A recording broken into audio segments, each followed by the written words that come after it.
ಸರ್ಕಾರದ ಯೋಜನೆಗಳೇನಿದೆ ಅದೆಲ್ಲನೂ ಕೂಡ ನರೇಂದ್ರ ಮೋದಿ ನೇತೃತ್ವದಲ್ಲಿ ಮೊನ್ನೆನೂ ಕೂಡ ಬಡ್ಜೆಟಲ್ಲಿ ರೈತರಿಗೆ ಒಳ್ಳೆಯದಾಗುವಂಥ ಕೆಲಸವನ್ನು ಮಾಡಿದ್ದಾರೆ.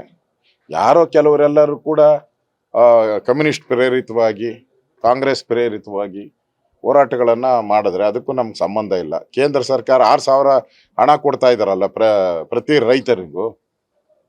ಹಿಂದೆ ಇತ್ತ ಈ ಯೋಜನೆ. ಬಸವರಾಜ ಬೊಮ್ಮಾಯಿ ರೈತರ ಮಕ್ಕಳಿಗೆಲ್ಲ ವಿದ್ಯಾನಿಧಿ ಅಂತ ಕೊಟ್ಟಿದ್ರು, ಅದನ್ನ ಸ್ಟಾಪ್ ಮಾಡಿದ್ರು. ಅದನ್ನೇನ ಕೇಳ್ತಾ ಇದ್ದಾರೆ ಯಾರನ್ನ ರೈತರು? ಕೇಳ್ಬೇಕಲ್ಲ, ಅದನ್ನು ಕೇಳಿದ್ರಲ್ಲ.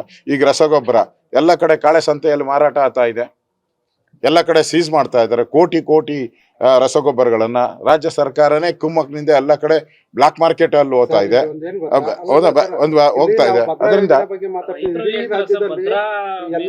ನ್ಯಾಯ ಎಲ್ಲರಿಗೂ ಒಂದೇ. ಈ ಬಿಜೆಪಿಯನ್ನ ಟಾರ್ಗೆಟ್ ಮಾಡಿ ಕಾಂಗ್ರೆಸ್ ಅವರು ಕೇಸ್ಗಳನ್ನ ದಾಖಲು ಮಾಡ್ತಾ ಇದ್ದಾರೆ. ಅದಕ್ಕೋಸ್ಕರ ಹಣನೂ ಖರ್ಚು ಮಾಡ್ತಾ ಇದ್ದಾರೆ.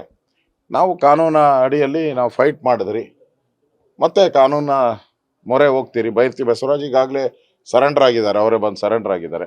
ನಾನು ಕೂಡ ನಾಳೆ ಅವ್ರ ಮನೆಗೆ ಹೋಗಿ ಭೇಟಿ ಮಾಡೋನಿದ್ದೀನಿ. ನಾನು ಕೂಡ ನಾಳೆ ಅವ್ರ ಮನೆಗೆ ಹೋಗಿ ಭೇಟಿ ಮಾಡ್ತೀನಿ. ಇದು ರಾಜಕೀಯ ಪ್ರೇರಿತವಾಗಿ ಮಾಡಿರುವಂಥ ಒಂದು ಷಡ್ಯಂತ್ರ.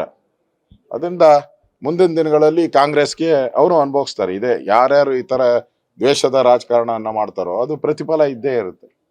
ಅದರಿಂದ ಅವರು ಕಾನೂನಿಗೆ ಶರಣಾಗಿದ್ದಾರೆ. ಇನ್ನು ಕಾನೂನು ಏನು ತೀರ್ಮಾನ ತೆಗೆದುಕೊಳ್ತಾ ಅದಕ್ಕೆಲ್ಲ ನಾವು ಬದ್ಧರಾಗಿರ್ತೀವಿ.